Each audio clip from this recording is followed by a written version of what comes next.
Quando veniva al telefono gli davo sempre dei consigli volanti. Un giorno, pensa che fesso, gli ho detto di leggere Il Capitale, perché il mondo stava cambiando. Già. E lui lo sai che cosa mi ha risposto? Marx può aspettare, può aspettare. E allora? Come allora?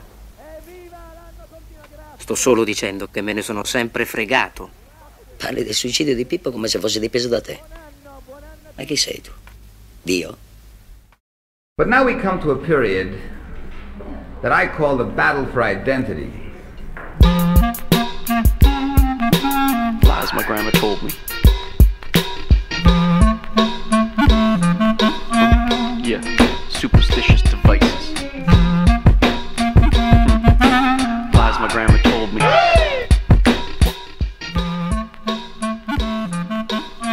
Yeah, superstitious devices.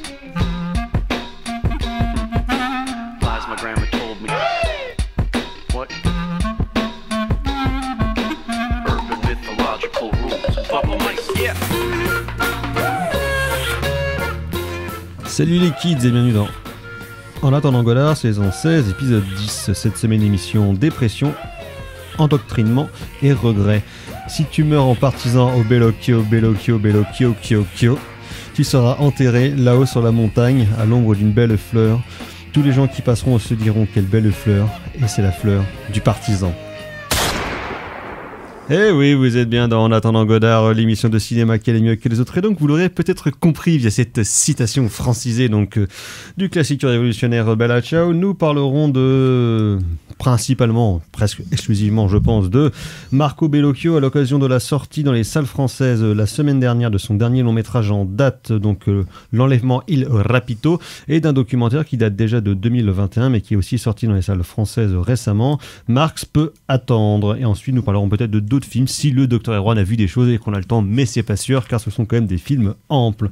Donc voilà, c'est le programme et les forces en présence à ma gauche. Toujours à ma gauche, il y a bien également carrément Fleuret. Bonsoir Thibaut. Salut Thomas, salut à tous. Le Dr Erwan aura son retard syndical évidemment, mais il sera là pour parler de Marco Bellocchio et la mise en son de cette émission. Il y a Ulysse. Bonsoir Ulysse. Nous allons passer maintenant aux nouvelles neuves de Tête de Ligne. Un saut de merde, docteur. Il m'a jeté un saut de merde. Alors, les news, le rest in peace de la semaine, c'est bien évidemment le décès hier soir de Michel Simon, donc fameux rédacteur en chef notamment A positif et comme on dit un passeur, notamment pour ses livres d'entretien avec Stanley Kubrick, Joseph Losey, John Borman, donc qui est décédé hier à l'âge de 85 ans.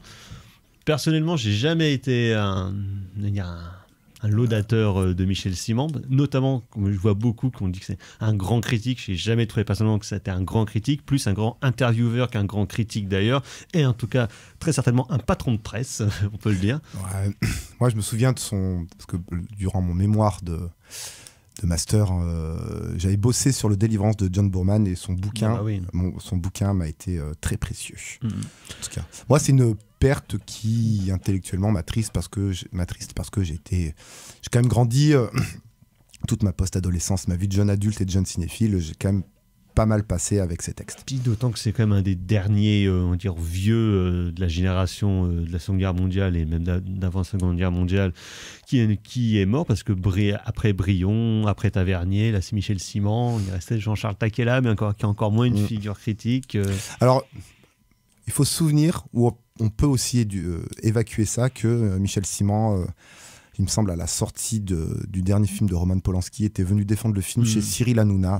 Et ça, on va mettre ça sur le compte de la fatigue. Voilà. C'est ça. Disons que quand même, sur les 40 dernières années, Michel avait un peu tendance à radoter et surtout être légèrement paranoïaque avec sa théorie du triangle des Bermudes, de Libé, un rock et puis les quais du cinéma qui seraient en guerre contre positif. C'est plutôt une mythologie que Michel Simon lui-même. Voilà, si on veut, alors tout le monde s'en fout. On va garder une belle image. Voilà. Et puis je trouve qu'il y a un très beau texte sur la page Facebook de Melvin, donc de Série Z. Il y a un très beau texte par rapport à son rapport au bouquin de Simon et sur Stanley Kubrick. Voilà, donc RIP, Michael Simon. Sinon, dans les agendas, demain au Tambour, donc deux films à 18h15 et plusieurs courts-métrages marocains réalisés en Pologne. Donc, ça vaut le coup d'œil. Pourquoi pas, donc voilà. Et à 20h30, ce sera de quelques éléments sans signification de Mostafa Derkaoui, autre cinéaste marocain qui a fait donc tourner des films notamment dans les pays de l'Est. Okay. Voilà, programmation étonnante, mais qui aura à subir la concurrence à l'Arvor de Blade Runner de Ridley Scott dans sa version Final Cut 4K. Ouais, bah. En attendant la sortie donc de son Napoléon la semaine prochaine. Comme dit le doc. Après, moi, je dis ça, j'ai jamais été un fan de Blade Runner. J'ai vu tous les montages. J'ai vu plusieurs fois. Il y a tout pour me plaire. J'ai jamais accroché. Putain, quand même. Ça m'échappe. Ah non, cette ouverture. Non, mais je le regrette. Hein. Je me dis, il y a tout pour moi. Le cast, le design, tout, la zik. La photo, putain. Le sujet. Et tout. Oui, c'est sympa. C'est très joli. Bon, énorme film monumental de science-fiction. Là, effectivement, c'est dans le cadre de Monumental, donc à l'Arvor. Sinon, ce week-end, toujours à l'Arvor, du 17 au 19, c'est l'événement, plus qu'une rétro, Chabrol à l'Ouest, donc avec les films que l'ami Claude a tournés dans la région, accompagnés de 2 documentaires et en présence de guest stars de luxe. Donc, outre la fille de Claude Chabrol, il y aura donc Bernard Lecoq et François Cluzet. Eh ben voilà. Enfin, t'es con quoi? Ah là là, ce sacré vieux François qui viendra pérorer sur Claude. Voilà, formidable. Donc voilà, 6 films de Claude Chabrol, notamment donc Les Fantômes du Chapelier, Que la bête meurt et autres joyeusetés. Voilà. Des grands films. Voilà, exactement. Sinon, dans le national... Il y a en local, oui, j'ai vu tourner ça, il y a c'est au Champ Libre, dimanche, en partenariat avec la Cinémathèque de Bretagne. Il y a une carte blanche autour de la question du portrait par Éric Touvenel. Ah oui, c'est vrai, c'est ça, exactement. Voilà. Oui, j'avais noté, c'est le 19. Donc, c'est le 19, et tout ce qui sort de la Cinémathèque de Bretagne vaut bien évidemment le coup d'œil. Il y a des belles choses, effectivement. Merci. Donc, national, demain, la sortie du préquel de Hunger Games, La balade du serpent et de l'oiseau chanteur. Moi, je me suis arrêté au premier. Je me suis arrêté à rien, j'en ai vu aucun. Mais... Je me rappelle que certains participants à cette émission, à l'époque de la sortie du premier Hunger Games, avaient bien aimé, avant que ce soit Francis Lawrence qui récupère le truc, c'était le mec qui avait fait Pleasantville qui l'avait fait. Gary Ross. Gary Ross, voilà, c'est ça. Il avait mais je crois qu'on avait bien aimé avec Le Grand Timonier, non? Avec Air Force One Flockley, effectivement, vous aviez bien aimé. Ouais. À revoir, peut-être. Le premier Hunger Games, j'ai jamais tenté personnellement, mais... Donc voilà, préquel, tout le monde s'en fout. Sinon, le film de Mona Achache qui est en avant-première à l'Arvor la semaine dernière avec Marion Cotillard, Little Blue Girl, sort aussi. Donc sur Mona Achache qui fait rejouer la malle au souvenir de sa mère par Marion Cotillard. Plus un exercice de style mémoriel, on va dire. Performance. Okay. Voilà, tout ça. Bon. Sinon, il y a Vincent doit mourir, dont nous parlerons la semaine prochaine, de Stéphane Castan avec mon gars Karim Leclou et Mago Vima Laponce, donc qui sort demain, précédé quand même d'une excellente réputation. Je suis très curieux de voir ça. Dans un tout autre genre, il y a le nouveau film de Alexandre Arcadi, Le Petit Blond de la Casbah, où donc Alexandre va nous raconter ses souvenirs dans l'Algérie à l'époque où elle était encore française, avec un tonton joué par Franck Dubosc. Ah bah tu vas aller le voir. Je me dis merde, je serais obligé de le voir d'une manière ou d'une autre. Peut-être qu'il y aura un dégénéré qui fera un montage des meilleures scènes de Franck. Mais ça me fait un peu chier quand même de revoir les films d'Alexandre Arcadi depuis qu'il a arrêté de faire des conneries comme Le Grand Pardon ou Entre Chien et Loup ou L'Union Sacrée. Peut-être. T'as jamais vu ça, L'Union Sacrée? L'union d'un flic musulman et d'un flic juif à Paris pour aller contrer des attaques terroristes et... Un buddy movie. Voilà, un genre de buddy movie qui est en même temps une parabole sur Israël et puis la Palestine d'une subtilité toute relative, on va dire. Ok. Sinon, il est sorti il y a quelques semaines, donc le film de Ken Loach, mais là c'est le Ken Loach français, Robert Guédiguian, qui sort son nouveau film Et la fête continue. Voilà, donc ça ressemblera probablement à un film de Robert Guédiguian avec Ariane Ascaride et Jean-Pierre Daroussin. Il y a un film de genre français avec Samuel Le Bihan qui s'appelle Gueule Noire, donc sur des mineurs. Oui, bah pourquoi pas. Pourquoi pas, c'est intriguant en tout cas. Il y a un nouveau documentaire de Barbet Schroeder, Ricard et la peinture. Aucune idée de quoi ça parle. Okay. J'ai juste vu que c'était Barbet Schroeder, je me suis dit, ah bah tiens. Et alors là, on passe vraiment de la coque à la lane. Il y a Comme par magie, le nouveau film de Christophe Baratier, réalisateur des Choristes et de Faubourg 36, avec Kev Adams et Gérard Jugnot. Sur Kev Adams, qui est un magicien qui devient papa, et du coup, c'est son père, joué par Gérard Jugnot, qui va s'en occuper. Une belle histoire familiale et de filiation. Ouais, ok. Voilà. Sinon, pour vous les geeks, il y a en direct au cinéma League of Legends World Championship Final 2023. Voilà, si vous jouez à LoL, si ça peut vous intéresser. Les mélomanes, il y a Michel Polnareff, le concert iconique. Ok. Voilà. Et sinon, le film complotiste pédosataniste Sons of Freedom qui sort avec Jim Caviezel après que les lobbies d'extrême droite en France aient fait le forcing pour sortir le film en disant que c'était une censure si le film ne sortait pas. Bref, un sacré paquet de connards, dont Carl Zero évidemment sont friands du film. Voilà, oui. Puis il y a toute la fanbase de Vaincre ou Mourir. Comment ça s'appelait le truc du Puy du Fou? Oui, c'est ça, Vaincre ou Mourir. Ouais. Ça, ça c'est sacrément nul. Hein. Tu l'as vu? Alors, qu'est-ce que c'est chiant. Hein. Là. Ouais, c'est un peu le même genre, mais version américaine avec Jim Caviezel qui ça fait quelques années, mais il a viré totalement fralé du casque. Carrément. Disons que jouer le Christ. Ça n'a pas fait de bien. Oui, mais il a les initiales qui pour. Voilà, c'est ça. Je pense que c'est pour ça aussi, il s'est senti un peu investi, identifié. Donc voilà. Ah si, attends, grande nouvelle, la nouvelle.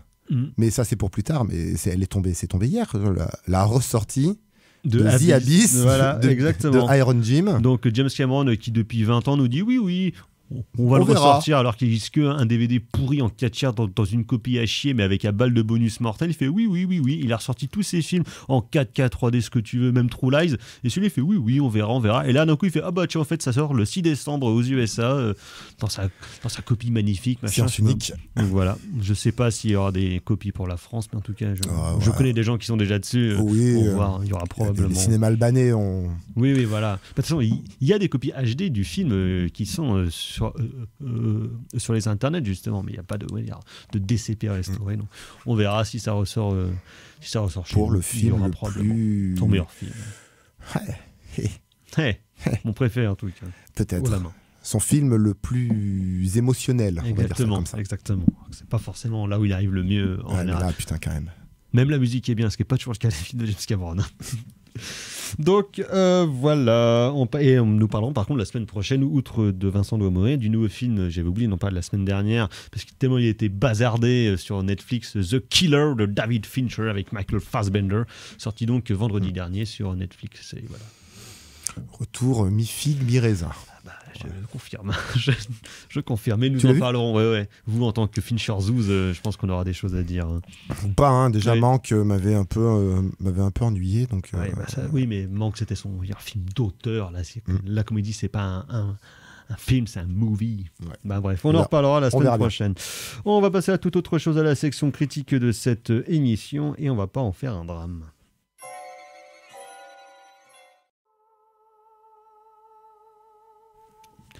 En attendant Godard sur Syllab, et donc c'était Ennio Morricone avec le morceau Noé un Drama, extrait de la bande originale des Poings dans les poches, premier long métrage pour le cinéma de Marco Bellocchio en 1966, et film qui entretient bien des rapports avec le documentaire dont nous allons parler dès à présent, donc de Marco Bellocchio, car avant de parler de l'enlèvement, son dernier long métrage de fiction en date, donc Marx peut attendre, film de 2021. Entre-temps, il a quand même signé une mini-série dont on a parlé ici au printemps dernier, donc Esterno Noté, très grande mini-série, absolument magnifique, et ça fait quand même assez hallucinant de voir que Marco Bellocchio à 85 balais tient une forme indécente, à la fois en termes qualitatifs, et lui-même quand on voit ce jeune homme, ce pimpant jeune homme de 83 ans dans Marx peut attendre, il a une classe absolue. Puis attends, il a fait Le Traître 2019, il enchaîne. Vincere, c'est La Belle Endormie, c'est magnifique. Vincere, c'est pas si loin. Même Buongiorno Notte, c'est pas si loin. Il a fait 6-7 films en une décennie, plus une mini-série. Et puis il paye tes films. Ça va, c'est quand même pas du. Et donc Marx peut attendre. De quoi ça parle? Eh bien, donc c'est l'histoire familiale de Marco Bellocchio, et notamment du destin tragique de son frère jumeau Camillo, qui s'est suicidé en 1968, et en fait Marco Bellocchio décide en 2019 ou 2020 je crois de réunir toute sa famille, en tout cas ses frères, ses sœurs et puis ses enfants, pour faire un repas, car de toute façon ils se savent tous vieux de toute façon, parce qu'ils sont tous nés au moins dans les années 40 pour les frères et sœurs, et justement de retracer un petit peu l'histoire familiale et le destin de son frère, et l'influence ou non d'ailleurs qu'il a pu avoir dans les parcours de chacun, puisque donc c'est une famille nombreuse quand même, donc la famille Bellocchio qui grandit en en Émilie-Romagne à Plaisance. À Piacenza, Plaisance en français. Donc voilà, on va dire pas très loin de Bologne, donc un genre d'épicentre intellectuel, culturel, révolutionnaire de l'Italie de l'après-guerre. Ouais, et en même temps, une ville, ils le disent, une ville normale. Ils avaient une vie normale, ils aimaient faire la fête, ils aimaient se retrouver entre copains, copines. Dans un univers quand même déjà intellectuel, assez petit bourgeois, voire bourgeois, je pense, pour certains. Et très catho pour certains aussi, pour d'autres. Et très catholique, ça reste l'Italie quand même, donc des années 30 et puis des années 40, donc forcément, ça a une influence indéniable. Et il y aura à la fois dans le parcours de Bellocchio et de son frère Camillo un temps des engagements et un temps des illusions et un temps surtout de la désillusion, parce que donc Marco Bellocchio, c'est un véritable intellectuel qui sera engagé donc dans son cinéma et même dans sa vie politique, on va dire, et puis dans sa vie publique, dans les révoltes et les mouvements sociaux des années 60 et puis des années 70, et notamment avec son grand frère Pier Giorgio Bellocchio, qui est décédé en 2022, qui lui est peut-être plus le théoricien, le praticien et puis l'écrivain de la famille, qui avait notamment écrit un bouquin, on en avait parlé je crois au moment de la sortie de Esterno Note, un livre qui s'appelle, qui était réuni en France, 2 textes qui étaient réunis, Nous sommes des zéro satisfaits et Limiter le déshonneur, justement sur l'engagement politique et le marxisme, ce que ça pouvait vouloir dire dans une période d'après-guerre, et même après que les crimes de Staline et puis du stalinisme étaient avoués par le régime soviétique. Et donc les 2 frères, Pier Giorgio et puis Marco, sont réellement vus, y compris par le reste de la famille, comme des vrais intellectuels, comme des gens qui pensent, qui agissent et qui veulent justement faire une révolution mondiale. Et à côté de ça, il y a donc le frère jumeau de Marco Bellocchio, donc Camillo, qui lui est clairement présenté comme le plus sensible des deux et surtout le moins à l'aise, le moins intellectuel et le moins, on va dire, apte à l'école, en tout cas à faire des études, et qui verra sa dépression et un symptôme d'infériorité presque qui va grandir au fur et à mesure des années, où il n'arrivera jamais réellement à trouver sa place, à la fois au sein de la fratrie et au sein d'un univers révolutionnaire qui soit ne l'intéresse pas, soit le dépasse.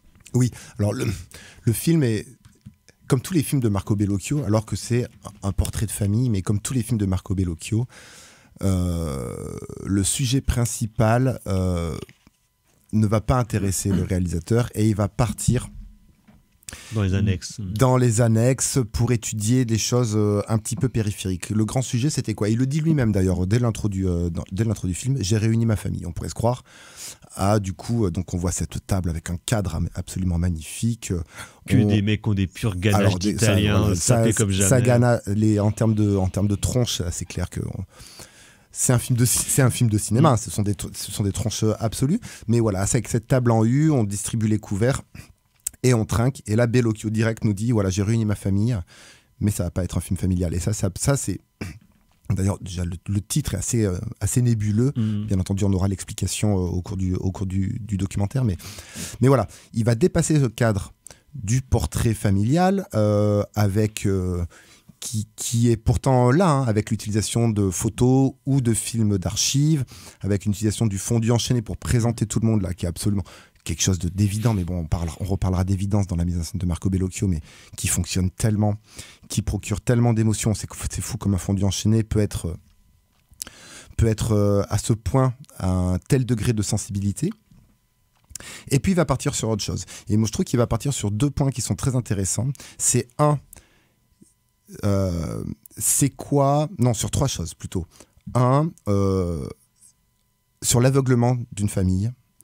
2, sur la difficulté de tout un chacun, et ici en particulier de Camillo, de trouver sa place dans le monde, littéralement dans le monde. Et en même temps, et ça c'est la grande force du projet, Bellocchio nous livre une clé quasi exhaustive pour analyser tout son cinéma, mais absolument tout son cinéma. Oui, parce qu'effectivement, l'influence qu'a pu avoir son frère avant même son suicide a influé sur son cinéma. Enfin, son frère, donc Camillo, aussi un autre grand frère qui lui était, on va dire... à moitié fou, en tout cas, qui était très lunatique oui, voilà. et qui avait Taré, des comportements violents qui notamment influera dans donc Les Poings dans les poches, son premier long métrage, où il y a un personnage comme ça, où il y a des rapports fraternels qui sont très compliqués et qui va après ce genre de personnage qu'on va retrouver dans plusieurs de ses films, et notamment donc personnage inspiré donc par Camillo, qu'on a entendu en pré-générique, qui a incarné un genre de Camillo incarné par Lou Castel dans un film du début des années 80 qui s'appelle Les yeux, la bouche, où donc un personnage revient dans sa famille après que son frère soit mort, et donc ce personnage, donc c'est Lou Castel qui revient dans la famille, et il parle avec un de ses oncles qui est joué par Michel Piccoli, où il parle justement des rapports de classe qu'il pouvait avoir, ou de leur rapport chacun à la vie, et puis à la Révolution de manière générale. Et quand le personnage de Lou Castel parlait à son frère de révolte et puis de lire Le Capital de Marx, son frère lui répondait « Marx peut attendre, parce que avant de faire la révolution dans la rue et puis la révolution, on va dire, dans les cœurs, il y a une autre révolution à faire qui est une révolution personnelle qui permettrait peut-être de comprendre le monde. » C'est ça. Et en plus, c'est que il faut bien se rendre compte qu'en fait, tous les films de... En fait, on se rendait pas... Avant ce film-là, moi, je me rendais pas compte à quel point le cinéma de Marco Bellocchio était aussi intime, dans le sens où on dit beaucoup Marco Bellocchio s'intéresse à l'histoire italienne, s'intéresse à la société italienne.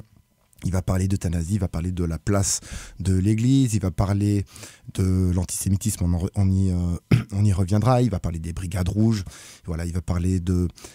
Il a été considéré, il est toujours considéré parce qu'il est toujours là, mais il est considéré comme un cinéaste politique, intellectuel, social. Et en fait, peut-être qu'on se plante complètement. Peut-être que Marco Bellocchio est un grand cinéaste de l'intime, parce que dans son documentaire, j'invente rien, parce que dans son documentaire, il mélange en fait les images des entretiens avec les membres de sa famille avec des images de ses propres films. Alors certes, on voit son succès, voilà, le Festival de Venise, Locarno, tout ça, machin, mais en fait, il y a des lignes de dialogue qui sont texto, quasi mot pour mot, des dialogues qui ont des paroles qui ont été prononcées au sein même de la famille.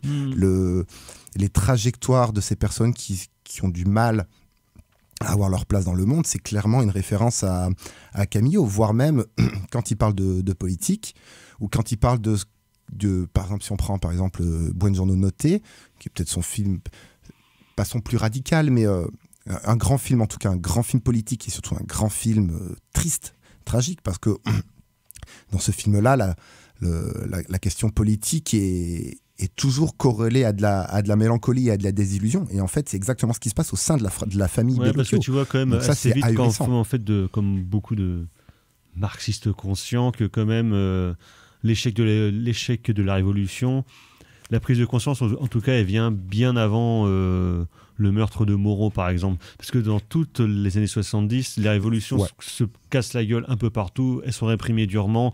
Soit les mecs se font suicider en prison, comme la bande... Baader-Meinhof, donc en Allemagne, en France, c'est réprimé avec une violence hallucinante. Aux USA, j'en parle même pas. Il faut revoir, à ce titre-là, Le Fond de l'air rouge de Chris Marker, qui est de 67, si je ne m'abuse. Et où déjà Marker, en fait, nous dit, c'est fini. On aura beau avoir la révolte des œillets, tout ça. Donc, non, c'est pas 67. Le Fond de l'air rouge, c'est plus tard. Oui, c'est plus tard, je crois. Mais Marker en parle très bien, en tout cas, de ça. Et mais le film est... Alors, c'est dommage que le film soit pas exploité plus que ça, parce que vraiment, c'est une clé de lecture. Alors, ça fait... à la fois, c'est une clé de lecture... d'une filmo, exemplaire. Sur son œuvre. C'est en même temps, pour le coup, un réel... portrait de famille, on pourrait dire, avec même des personnages hallucinants, parce que putain, c'est sœurs, quoi. Toutes les deux là, elles sont fantastiques. Elles sont hallucinantes. Et puis ganaches, quoi, la gouaille qu'elles ont. C'est aussi par rapport à cette histoire je disais que c'était un film sur la désillusion et sur la place sur la difficulté de trouver sa place dans le monde. Il faut voir comment cette famille a été aveuglée par rapport à la condition de Camillo, et comment en fait ils ont eu il y a un déni quasiment. Il y a eu un déni quand ils racontent par rapport à leur maman, comment ils ont dû un petit peu cacher le truc, l'histoire de limbe, ça reviendra dans l'enlèvement. Enfin, si tu revois l'enlèvement, il faut voir l'enlèvement à l'aune de ce film-là, parce que en fait, putain, c'est hallucinant, comme l'enlèvement n'est pas un film, est un film intime également, quoi. N'est pas un film politique sur la fin du règne des États pontificaux. Ou sur l'antisémitisme qui règne en Italie. La même chose, en fait, c'est aussi dans Marche peut attendre sur sa mère, quoi. L'endoctrinement ou l'aveuglement qu'on peut avoir avec un positionnement politique et une certaine frange du militantisme, que ce soit avec la lutte armée ou avec la lutte littéraire, presque on pourrait dire, ou filmique, et en même temps l'endoctrinement religieux qui est, on va dire... 77 le marqueur, on va dire, n'importe quoi. La tradition italienne, l'univers catholique ultra prégnant, encore maintenant d'ailleurs, mais comment est-ce qu'en fait les deux pôles d'aveuglement fonctionnent, mais sur des franges différentes de la famille. C'est ça, et c'est en ça que le film pourrait être vu pour le spectateur comme un film... pas intellectuel, mais un film qui nous permet de rentrer dans une filmo. Et en même temps, c'est un film absolument tragique, triste, mélancolique sur sur tout un groupe de personnes qui n'avaient pas vu qu'un des leurs n'allait pas bien. Et en fait, au final, dans les films de Marco Bellocchio, au final, personne ne va bien, en fait. Tout le monde termine seul, et ça, c'est absolument terrible. Et en fait, il faut reprendre ça via la trajectoire de Camillo, qui était finalement très seul. Même quand il arrive à trouver des portes de sortie à ses personnages, quitte, on va dire, à réécrire l'histoire, comme Aldo Moro dans ces deux films sur lui, il y a quand même un truc qui est profondément mélancolique et triste. C'est-à-dire que même si tu as une porte de sortie, ça sera jamais réellement la bonne sortie, quoi. Ah bah oui, on peut se souvenir se diriger de la fin du Traître, par voilà. exemple, avec ce plan quasi lautonien, de Charles Laughton. Oui. Voilà, l'autonien, c'était ça. Il y a ce plan-là qui me frappe là maintenant que j'en parle, voilà, avec ce personnage qui regarde la profondeur de champ et qui est seul. Voilà, c'est délirant, on dirait la mer en fait. Dans le titre m'échappe, le film de l'automne. La nuit du chasseur. La nuit du chasseur, bien purée. Puis c'est pas la mer qui regarde, c'est un fleuve. Oui, mais c'est la profondeur de champ. Oui. Voilà. Donc voilà, donc le film est très beau, ça dure 1h30 et c'est ultra dense quand même. Et il faut reconnaître, il y a quand même une chose qui est hyper intéressante, c'est la distance à laquelle Marco Bellocchio filme sa famille. Parce que t'as une famille nombreuse, t'as un des patrons du cinéma européen qui vient te voir, même si c'est un membre, je vais faire un film de famille. Tu dis comment il va faire, qu'est-ce qu'il va faire. Ça peut être intrusif parce que on reste quand même dans une société. Souvent filmer l'intime, ça sera les gros plans, ça sera des paroles un peu saccadées. Pas du tout. On reste quand même sur des cadres qui sont exceptionnels. Marco Bellocchio lui-même se met en scène, donc ça. Avec ses propres enfants. Avec ses propres enfants en plus, mais voilà, avec jamais de très gros plans. En fait, le fait que Bellocchio se filme lui-même, ça évacue un petit peu ce côté voyeuriste malsain, parce qu'en fait, t'as le patron qui est quand même là, qui se met au même niveau que les autres, et du coup, en tant que cinéaste, il va pas se positionner sur un piédestal, où il va pas, maltraiter ses personnages.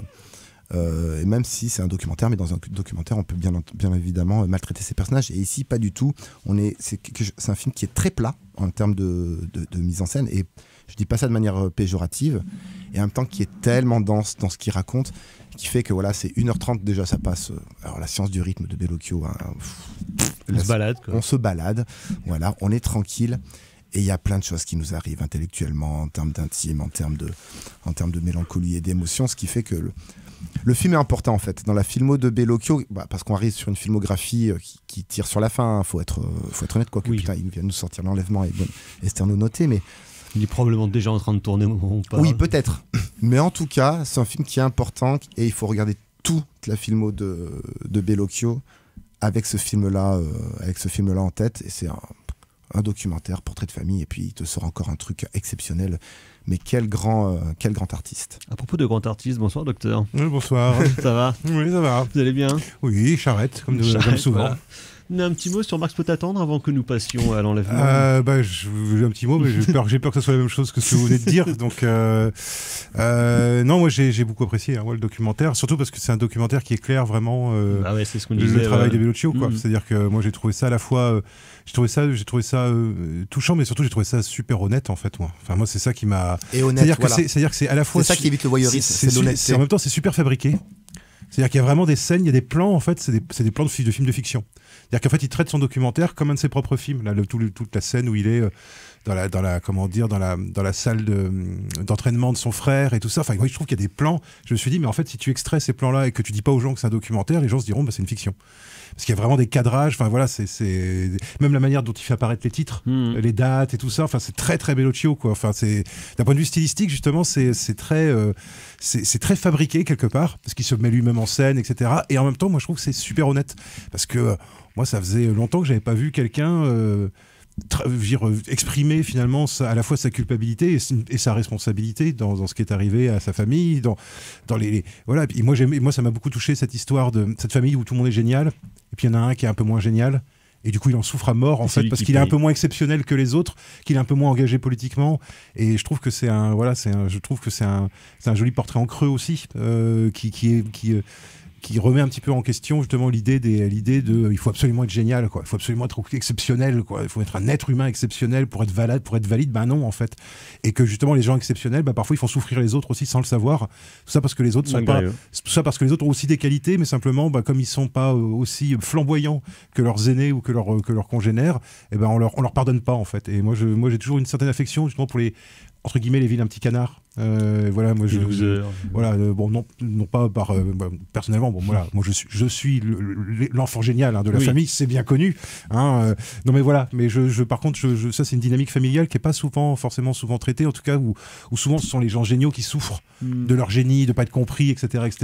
Et voilà, et là je trouve qu'on s'intéresse aux gens normaux en fait, et je trouve que Bellocchio, le fait que ce soit son frère jumeau en plus, je trouve qu'il y a vraiment qui était beau gosse en plus, bon Dieu qu'ils étaient beaux gosses tous les deux quand ils étaient jeunes, bon Dieu qu'est-ce qu'ils étaient beaux gosses, et ils ont dû faire tourner quelques têtes, je pense quand même, voilà. Et voilà, moi je trouve qu'il y a une honnêteté même dans les manières de se parler. La sœur de l'ex-compagne, je trouve qu'elle est d'une franchise où elle éclaire justement ce qu'elle voyait de l'extérieur. Enfin voilà, moi j'ai vraiment trouvé ça à la fois très beau et très honnête. Donc Marx peut attendre de Marco Bellocchio qui est disponible et qui passe dans quelques salles encore en France. On va passer à quelque chose qui a quand même beaucoup de points communs. Ah, oui. Et on va reparler de Drapeau rouge.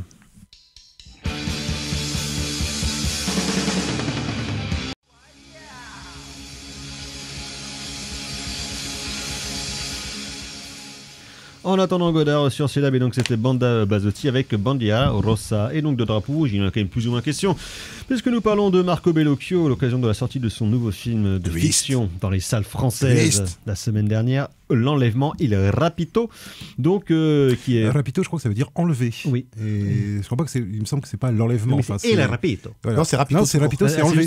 C'est le verbe, il me semble. C'est enlever. Donc, based on a true story sur l'affaire Edgardo Mortara, donc qui raconte l'histoire d'un 1848 d'un enfant de 6 ans qui est enlevé officiellement à sa famille par l'État pontifical, donc dirigé à l'époque par Pie IX, qu'on peut voir, même si on n'a pas vu les 8 premiers. Et donc pourquoi est-ce qu'officiellement ils l'ont enlevé? Car apparemment l'enfant aurait été, quand il était petit et malade, baptisé en cachette par on ne sait qui, et donc... Par une boniche. Au début du film, on ne le sait pas. Et donc, un enfant qui est baptisé, même par quelqu'un qui ne fait pas partie du clergé, on va dire dans une situation d'urgence, et donc considéré comme un catholique, et donc doit être élevé dans la foi catholique et non pas dans la foi judaïque. Ce qui, évidemment, va créer quelques petites tensions, et notamment un scandale qui aura un retentissement mondial, puisque donc la famille Mortara fera un barouf pas possible pour récupérer son gosse, pendant que l'enfant, lui, sera donc élevé par des catholiques ultra-romains. Ce sera même le préféré du pape. Voilà, à l'école des catéchumènes, voilà, c'est exactement, l'école qui dresse les enfants pour être des futurs prêtres. En fait. Et donc, à la fois, il y a la détresse et la lutte de la famille pour voir déjà et récupérer leur enfant, et on va dire l'éducation religieuse de cet enfant et ses rapports avec le pape Pie IX, et notamment et comment est-ce que l'endoctrinement fonctionne sur l'enfance de manière générale, et la fascination que, évidemment, le corps du Christ en croix peut exercer sur un enfant qui n'est pas habitué, parce qu'effectivement, quand tu es, je pense, élevé dans la tradition judaïque, et que après tu vois que le Fils de Dieu, c'est le Fils de Dieu mort, c'est quand même la personne qui est représentée dans toutes les églises, et que tu portes sur toi, c'est effectivement, je pense que ça peut influer d'une manière ou d'une autre. Je ne sais pas si vous avez fait votre catéchisme, les enfants. Non, moi je suis pas baptisé, donc ça règle le problème. Écoutez, moi je me rappelle, quand j'ai fait mon caté, tout ça, je me suis dit, mais c'est vrai que c'est quand même chelou. C'est un monde quand même où tu manges le corps du Christ, et tu bois le sang du Christ, et effectivement, tu as ce... Voilà, c'est-à-dire c'est un cadavre sur une croix, quoi, que tu adores, quoi. Donc c'est très particulier quand même. De Marco Bellocchio, on peut dire film hallucinant, de maîtrise, de maîtrise formelle et de maîtrise narrative, où à la fois il y aura une double forme, à la fois quelque chose qui serait presque du réalisme dans la description de la famille, dans ses rapports, dans le décorum, et en même temps une mise en scène qui ne l'est pas du tout. Il y a évidemment un rapport avec l'opéra, avec la peinture classique italienne, fait une lumière absolument hallucinante, parce que Marco Bellocchio, il en parlait beaucoup, il disait que dans ses premiers films, il faisait beaucoup de mouvements caméra, c'est justement très opératique, une forme moderne de cinéma, et qu'au fur et à mesure des années, il préfère les plans longs, les cadres fixes, mais qu'il travaille beaucoup plus la lumière, et que finalement le mouvement se fait à l'intérieur du cadre sans qu'il ait besoin de bouger sa caméra. Les entrées de champ dans tous les sont hallucinantes. Donc revenir vers une forme de classicisme formel qui pourtant ne l'est pas du tout. Je sais pas comment on peut parler de l'enlèvement. C'est un film qui est tellement en prise avec l'histoire italienne. C'est un film qui est tellement évident, en fait. C'est un film qui est évident dans sa forme. Tous les plans sont hallucinants. Il y a rien, il y a aucune image qui est jetée. Le casting, pas de gras. Le casting, c'est charisme plus. L'utilisation de la musique avec parcimonie, c'est absolument magistral. Super musique.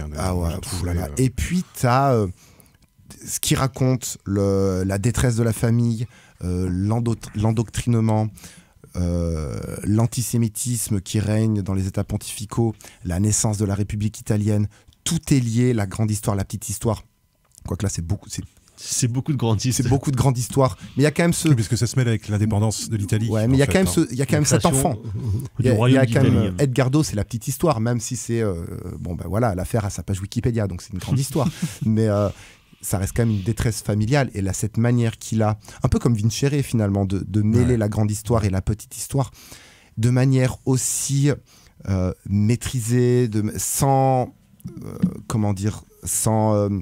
grand discours, juste un plan, juste une entrée de chant. Le plan final est absolument délirant de signification. Même la scène finale, on va pas divulgacher, mais la performance de l'actrice qui joue la mère, dont j'ai pas le nom, de toute façon j'ai lu le nom de personne, est ahurissante, littéralement ahurissante. Et c'est un film, je trouve quand même que c'est un film, alors ça parle d'un fait divers du 19e, ça parle de la naissance de la République italienne, et en même temps c'est un film qui est tellement d'actualité. C'est fou comment Bellocchio peut être aussi au fait du monde qui l'entoure et de son propre cinéma. Et en même temps, on l'a dit avec Max peut attendre, de sa propre intimité, parce que ce personnage de la mère, moi j'y vois bien entendu, après avoir vu Max peut attendre, je vois la daronne Bellocchio, mais dans la vraie vie, en fait, dans cette détresse d'avoir perdu un enfant. Tout ça est mêlé, de manière hyper limpide, je sais pas, moi, je sais plus. Docteur. Alors c'est vrai que c'est un film qui est assez riche, quoi. Avec, moi je trouve quelque chose qui est toujours bon à rappeler, hein, c'est que l'antisémitisme, ça vient pas de nulle part. C'est une construction sociale. Et c'est une construction sociale, et que l'Église catholique, elle a eu son rôle à jouer, et que évidemment tout ce que tu vois dans le film, même si ça se passe au 19e siècle, le fait que ce soit un Pie IX, ça évidemment, tu peux que penser à Pie XII, je crois, pendant la guerre, qui n'a pas eu un mot sur l'Holocauste, alors qu'il est. Enfin, voilà, moi j'ai pensé à Amen. Pareil. Tu vois, c'est marrant. Il y a des moments, j'ai pensé à Amen de Costa Gavras, tu vois. C'est-à-dire que je trouvais qu'il y avait des. Je me disais, tiens, des résonances. Il montre comment tout ça se prépare en fait, comment tout ça infuse en fait, et ça, voilà. Et puis comment est-ce qu'il y a une logique dans la construction. Complètement. La construction pas catholique que mais papale, et puis du Vatican qui amène aux horreurs du XXe. Et puis, et bon, tu sens, et en fait, effectivement, en ayant vu le documentaire Marx peut attendre, tu vois, tu sens bien que Bellocchio, c'est quelqu'un qui connaît très très bien la pompe catholique. En fait, il est très fort, moi je trouve, pour montrer les rituels. Et notamment les deux rituels. Les rituels judaïques. Et les rituels judaïques. Et puis les rituels catholiques. Et tu sens qu'il y a à la fois une fascination pour le rituel et en même temps une certaine distance parce qu'en fait, sur la fumisterie. Les rituels, en fait, les rituels ont une différence. En fait, c'est-à-dire que le rituel judaïque, dans les prières notamment, c'est un rituel qui tourne autour de la terre promise. C'est-à-dire d'un territoire symbolique en fait qu'on a perdu et qu'on cherche à retrouver. Donc il y a cette idée de l'exil en fait qui est toujours présente en fait dans le truc et qui du coup s'accompagne d'une espèce de, mais qu'on retrouve aussi dans les synagogues, qui s'accompagne d'une espèce de dépouillement en fait de sobriété à la fois architecturale mais quelque part même presque liturgique parce que finalement des personnages de rabbins t'en vois pas tant que ça en fait. C'est-à-dire que c'est de la religiosité, c'est plutôt une religiosité intrafamiliale et pas tellement institutionnelle. Alors que et justement cette minorité religieuse se retrouve dans un pays où au contraire la religion catholique, elle, est une religion institutionnalisée avec un État, avec une hiérarchie, avec un pape qui est un chef politique et qui lui est et le personnage de Pie IX est assez dingue parce que c'est un personnage qui est vraiment dans une pulsion de domination quoi. Et il y a des scènes d'humiliation et des scènes de soumission. De baiser les pieds. La scène où il fait venir les rabbins, il les humilie publiquement, il leur fait baiser ses chaussures en signe de soumission. La scène où il demande à au gamin, à Edgardo, une fois qu'il est devenu adulte, de tracer avec sa langue 3 signes de croix sur le parvis de l'église parce qu'il l'a fait tomber. Bah, tu vois, il y a presque du sadisme en fait. Et en termes de redondance, en fait, Bellocchio fait rebondir certaines scènes avec d'autres plus tard dans le film, en termes de montage parallèle, notamment dans la dernière partie. Où il y a des réponses. Il y a des réponses à certains plans. Oh là là, c'est hallucinant. Ouais. Et je trouve qu'en fait, il montre bien, et en fait, et c'est ça qui est assez intéressant, c'est que c'est un mec qui est de culture catholique, qui arrive à s'extraire de sa propre culture pour quelque part nous montrer les choses vues à travers les yeux de ce petit gamin juif en fait qui tout d'un coup rentre dans un monde qui est un monde de l'icône avec des statues, alors qu'il n'y a pas de représentation normalement iconique dans la tradition judaïque. C'est justement, on n'est pas du tout on représente pas, il n'y a pas de saint, il n'y a pas toute cette hiérarchie de saint, on représente pas le visage de Dieu, etc. Dieu, c'est un mot en fait dans la tradition hébraïque. Yahvé, c'est un mot, c'est un concept en fait, c'est pas une personne. On ne représente pas Dieu non plus dans le catholicisme, on représente son fils. Oui, on représente Dieu quand même si dans le catholicisme. Dieu le Père, il est quand même représenté dans plein de trucs. Ouais, mais si. Oui, non. Ça dépend des période. Mais effectivement, après, ça dépend des périodes, de la manière dont le dogme évolue. Mais le truc, c'est qu'en fait, il arrive, et moi j'adore les décors qu'il a choisis. Moi, je trouve que ce sont des décors superbes, d'églises italiennes qui sont absolument magnifiques. Et voilà, et il montre bien à la fois la fascination et l'étrangeté en fait que ça peut avoir. Et quand on est comme moi, qu'on n'est pas croyant. Moi, c'est marrant. Moi, je me suis senti assez solidaire de ça justement, de ce regard où tu te dis, ouais, quand même quoi.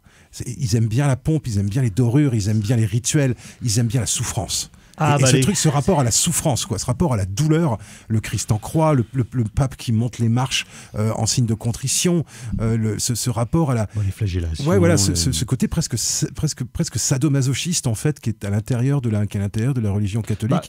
Je trouve qu'est assez. Même chez les protestants, il y a de ça. Hein. Ouais, mais voilà. Mais c'est les chrétiens. Et qui est quand même quand tu prends un peu de recul, qui est quand même étrange, quoi. Qui est quand même étrange à contempler, quoi. Qui est étrange à contempler. Et ce truc, avec cette espèce de hiérarchie où le pape, qui est quand même moitié fou, dit des trucs. Épileptique. Et il y a personne pour lui dire merde. Bah non, parce que c'est le pape, c'est l'envoyé de Dieu sur terre, donc il y a personne. Et en fait, tu vois à quel point tout le pouvoir se construit uniquement sur des symboles, en fait. Sur des choses qui sont abstraites. Et qu'on pourrait très bien remettre en cause du jour au lendemain, et qui sont d'ailleurs remises en cause du jour au lendemain par la perte, le fait que Bologne cesse d'être un État papal, qu'il y a le royaume d'Italie, qu'il y a Garibaldi, il y a tout ça, quoi. Donc il montre aussi comment est-ce que tout ce pouvoir-là, il est à la fois hyper oppressant, hyper construit et fait pour la domination et l'emprise, et qu'en même temps il peut s'écrouler en un instant, qu'en même temps il montre aussi sa fragilité en fait à ce pouvoir. Et je trouve qu'il y a une démonstration sur le... Enfin voilà, pour moi la démonstration est implacable sur ce que c'est que la religion, sur ce que c'est que l'emprise du religieux, sur comment est-ce que tu bouffes le cerveau des gamins avec la croyance. Et je pense que ça va bien au-delà du catholicisme. Je pense que je pourrais appliquer ça, à mon avis, à toutes les religions du monde. Et comment est-ce que c'est œcuménique. Voilà, comment est-ce que la religion peut vite passer d'une foi individuelle, d'une foi collective, à un instrument de domination politique et un instrument de domination sociale. Et ça, je trouve, c'est assez. Faire tout ça dans un seul film, je trouve que c'est assez. Et c'est une bonne chose de faire une petite piqûre de rappel sur comment ça fonctionne une religion quand même. C'est pour ça qu'il est hyper actuel. Voilà, et les contradictions qu'il y a à l'intérieur d'une religion. Et pour rebondir sur ce que tu disais sur l'icône, c'est vrai que c'est intéressant de voir comment il construit son plan, son cadre, parce que au début on est dans cette famille et en fait on est dans les couloirs, on est dans les chambres, on est dans la cuisine, on se balade un petit peu dans la maison et dès que Edgardo commence à être enlevé, sur le bord du cadre ou même des fois en plein milieu, avec une utilisation, je reviens sur la fascination dont on parlait, ou avec même un gros plan, il y a le Christ qui va arriver, ou du moins une image très religieuse qui va arriver dans le cadre. Et Bellocchio construit ça avec parcimonie, on le voit pas toujours, mais pourtant c'est toujours là. Alors certes, il y a la célébration, là par exemple quand le pape arrive et qui va humilier Edgardo en lui faisant faire les croix au sol, donc voilà, ça c'est la flamboyance c'est une parade. C'est la pompe. Voilà. Mais avant... On le voit avec, il y a des peintures par-ci, il y a un gros plan sur Edgardo qui regarde le Christ en croix, tout ça. Et tu le vois pas toujours, les peintures, tout ça, tu le vois pas tout le temps, et pourtant c'est toujours là. Et ça, je trouve que c'est hallucinant. Et en fait, c'est toujours présent dans le cas d'une manière. Et quand en fait, au final, vraiment, quand la religion catholique sort de l'Église, en fait, quand elle va dans la rue, en fait, le moment où elle pourrait, elle cesse d'être enfermée sur elle-même, d'être repliée sur elle-même, et ben en fait elle se fait castagner. Et ça je trouve que c'est un geste assez fort de Bellocchio. Il y a aussi un truc alors c'est un détail, mais moi je trouve que c'est un détail qui est assez signifiant, c'est le fait qu'il y a plein de représentations religieuses où tu as des mots en hébreu. Et où tu vois la présence justement de la tradition hébraïque à l'intérieur du catholicisme, et en même temps tu vois l'antisémitisme, donc tu sens bien que pour le gamin c'est complètement contradictoire, c'est-à-dire que t'as des mots en hébreu qui sont inscrits sur les tableaux, sur les chasubles et les choses comme ça, et en même temps on passe son temps à lui dire que c'est les juifs qui ont tué le Christ. Oui, puis le Christ est né juif. Voilà, et le Christ est juif au départ, mais c'est un juif entre guillemets converti.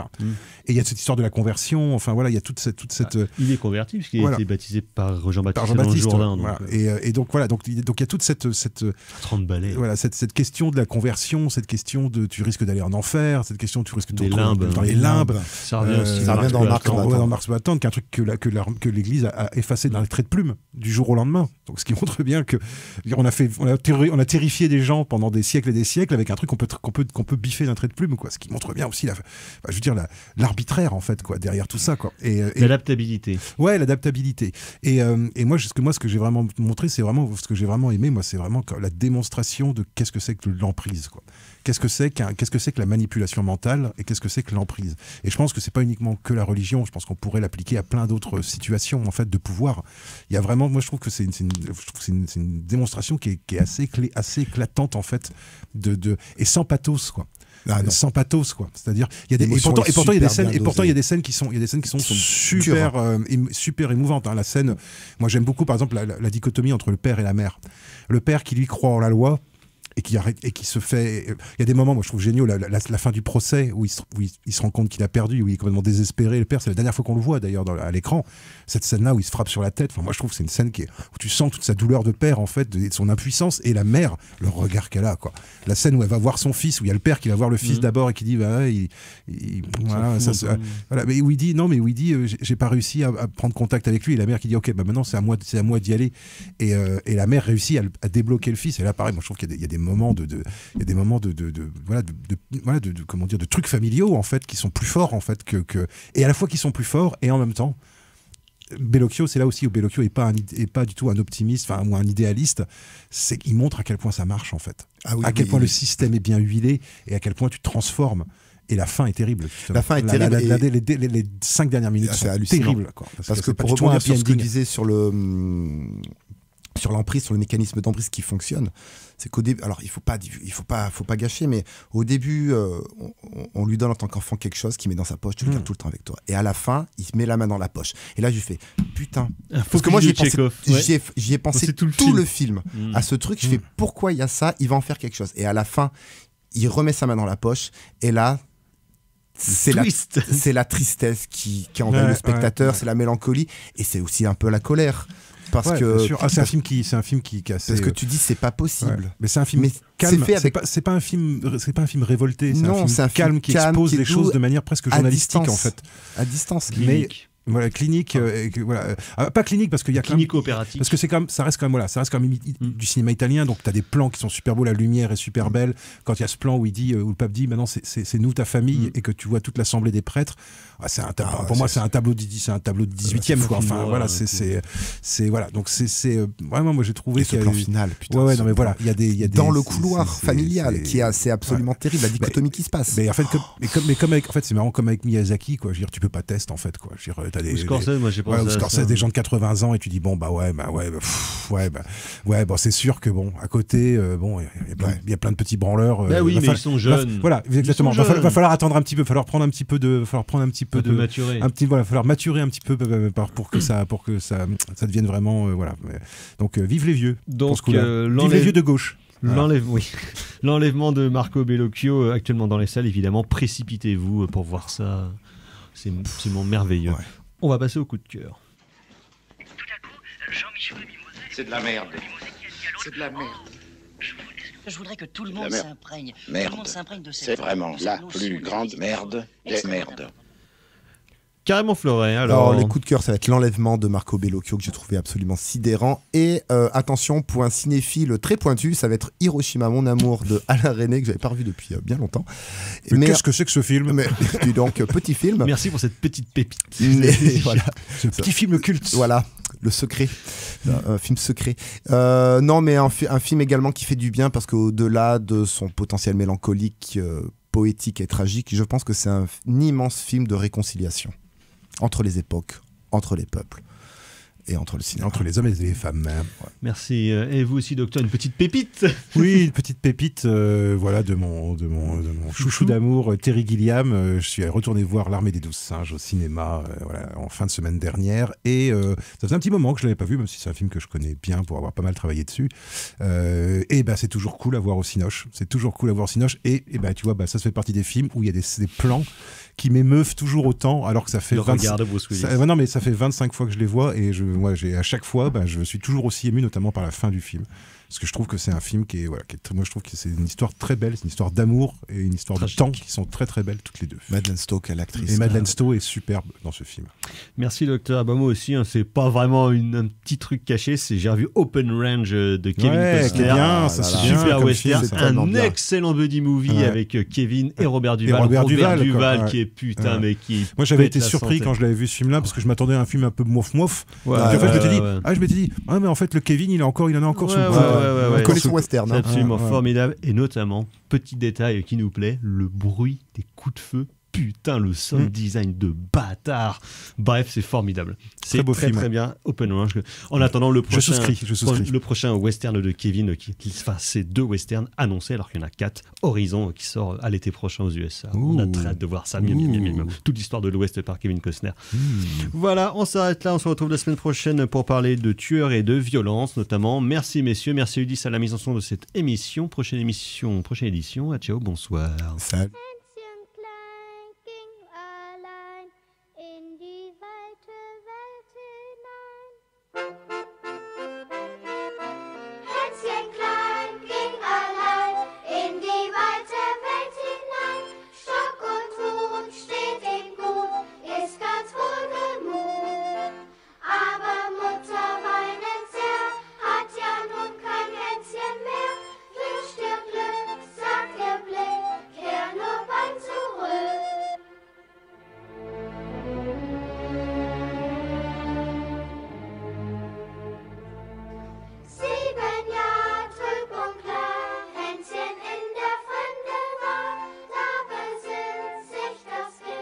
Est-ce que ce ne serait pas le moment idéal pour un chant d'adieu? Syllabe. La